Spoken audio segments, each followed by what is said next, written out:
Based on clinical symptom science, अगर आप मरीज़ को मेनिंजाइटिस या फिर मेनिंगो इनकेफ्लाइटिस सस्पेक्ट करते हो तो हमें ये वायरल है या फिर बैक्टीरियल है वो डिफ्रेंशिएट करनी होती है फ्रॉम दी स्टार्ट, क्योंकि हमें डिसाइड करनी पड़ती है एंटीवायरल ऐड करेंगे या फिर एंटीबैक्टीरियल एंटीबायोटिक ऐड करेंगे।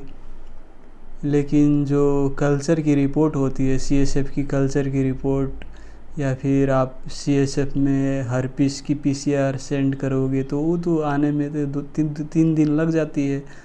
तो लेकिन आपको तो from the very beginning you have to start and decide whether to add antibiotics और एंटीवायरल और बोथ। तो आप कैसे डिफ्रेंशिएट करते हो ये वायरल इन्फेक्शन हो सकती है या फिर बैक्टीरियल इन्फेक्शन हो सकती है?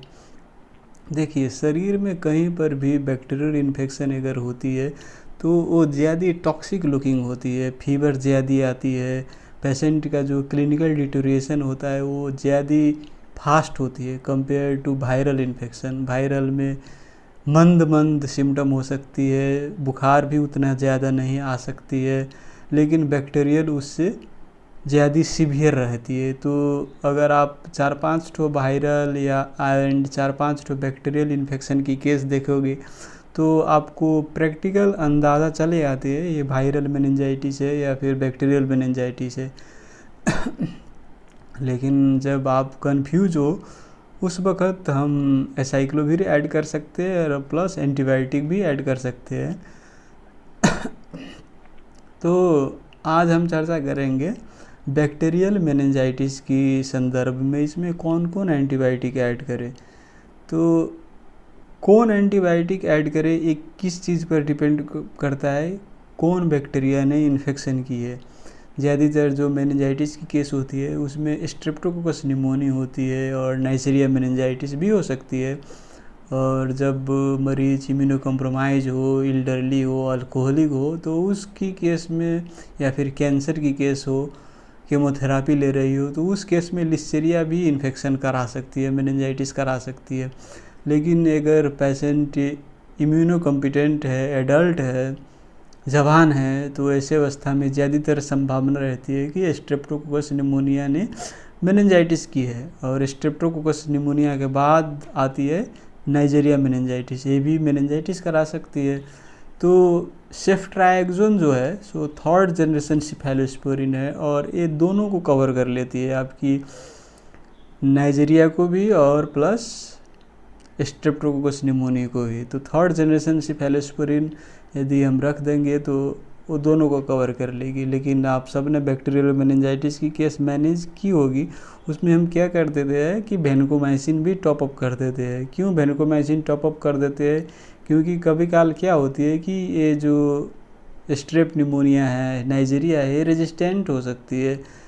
क्योंकि आजकल तो जहाँ पर एंटीबायोटिक स्टीवार्डशिप की कमी है वहाँ पर रैम्पेंट यूज होती है 3rd जनरेशन सिफेलोस्पोरिन और रेजिस्टेंट आ सकती है। इसीलिए हम वैनकोमाइसिन भी ऐड कर देते हैं ताकि यदि रेजिस्टेंस हो तो वो कवर कर ले। तो वैनकोमाइसिन आपको लिस्टेरिया भी हल्का हल्का कवर कर लेती है।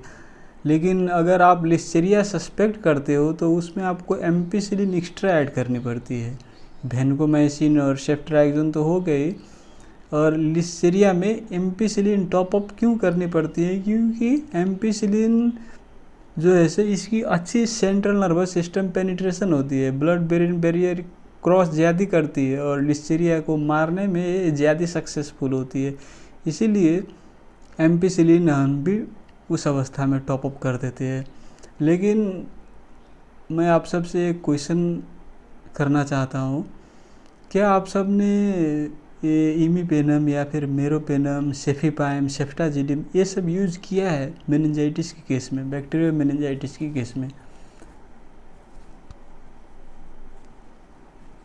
कार्बापेनम या फिर 4th जनरेशन सिफेलोस्पोरिन, सेफ्टाजिडिम ये सब यूज़ किया है आपने?